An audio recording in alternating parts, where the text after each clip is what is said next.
Sperm is cheap and eggs are expensive. Welcome to the videos on sexual economics. Namaste everyone. What I'm going to talk about in this particular list of videos is something which, if you understand, you will realize the driving force behind almost every phenomenon that you will witness in society or among human beings.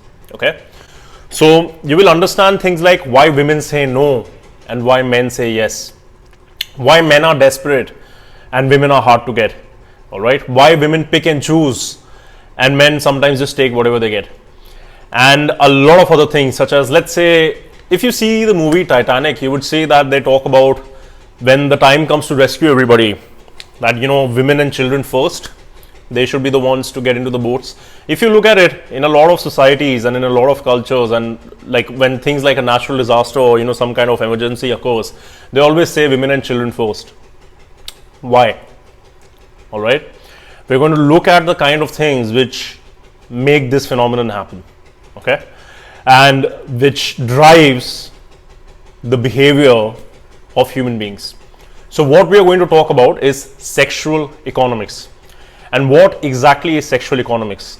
Sexual economics is basically a field where we are going to look at sex as a resource for which a market is created, and there are sellers and there are buyers.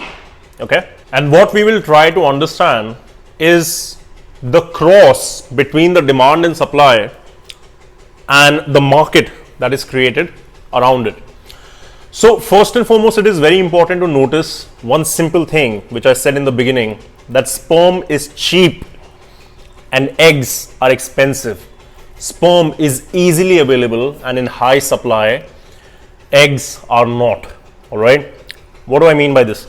Sperm is produced by males, all right, in most species, and right now we're looking at human beings who are mammals. So they produce sperm when we are talking about the males, and eggs are produced by females. Okay, now on average, any healthy average woman will produce somewhere between 300 to 500 eggs in her lifetime, which basically are her chances at reproduction.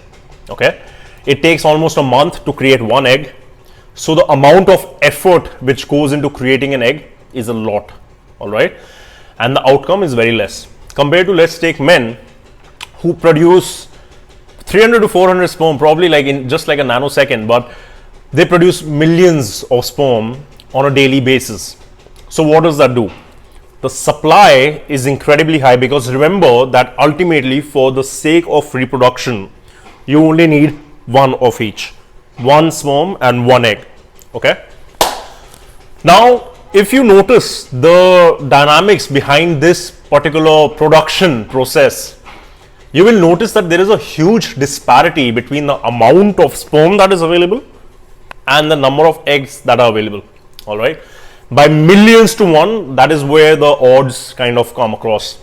So now if you plot this on a demand and supply graph, you will notice that the supply of eggs is very, very less, whereas there are a lot of sperm who are demanding eggs.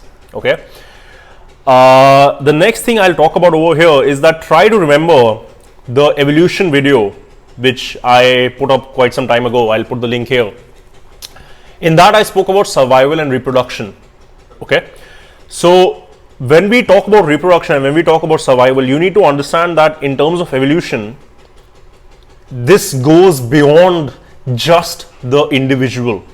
Okay, so for survival, an individual will first look at his own survival and then will look at the survival of his offspring. Okay, and more than that, subconsciously, an individual is basically trying to make sure that his set of genes survives. All right, so the aim is to make sure that your genes do not go out of existence.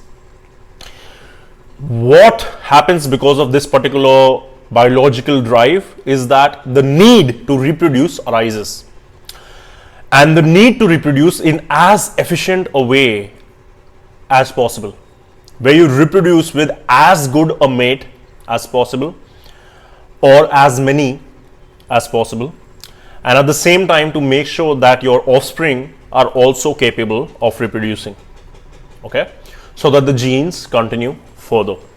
So this need to make your genes survive leads to the activity of procreation, which is fucking, okay, and because of which men and women always have this tension between them, and they wear clothes and try to take up fancy jobs and buy houses and cars and all this shit, in ultimately the final goal is basically to fuck.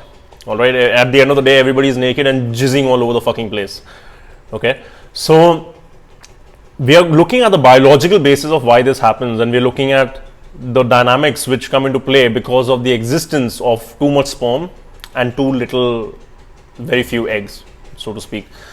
So it is very important to understand that eggs are expensive and sperm is cheap in order to understand the market that is created, which I'll talk about in the next video. But what happens because of this particular disparity is that women have to maximize the price that they can sell their eggs for, because it is a valued commodity and it is less in supply.